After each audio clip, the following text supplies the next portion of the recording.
सराईत गुन्हेगार गोट्या गीतेसह 5 आरोपींवरील मकोका रद्द करण्यात आलाय। गोट्या गीते वाल्मी कराडचा राईट हँड मानला जातो। 2 आरोपींवरील मकोका कायम ठेवण्यात आलाय। सहदेव सातभाई हत्या प्रकरणातील 7 पैकी 5 आरोपींवरील मकोका रद्द झालाय, तर 2 आरोपींवरील मकोका हा कायम आहे। परळीतील सहदेव सातभाई यांच्यावर खुनाचा प्रयत्न आणि लूट झालेल्या प्रकरणात बीड पोलिसांनी रघु फड गँगवर मकोका अंतर्गत कारवाई केलेली होती।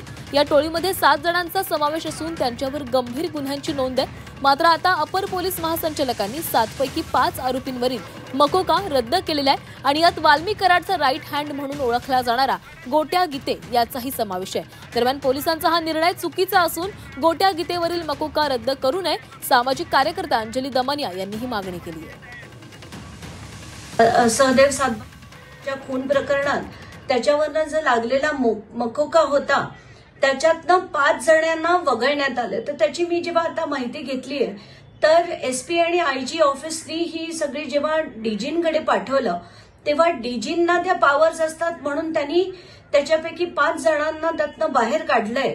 तर मी आताच डीजींना देखील मेसेज केलाय, मला त्यांना विनंती करायची आहे, हवं तर ते सगळे जाऊन त्यांना गुन्हे दाखवायचे आहेत, कारण अतिशय चुकीचं होईल जर आपण गोट्या गीतेसारख्या माणसाला मकोकातनं बाहेर काढलं तर याची मी पाठपुरावा नक्कीच करेन।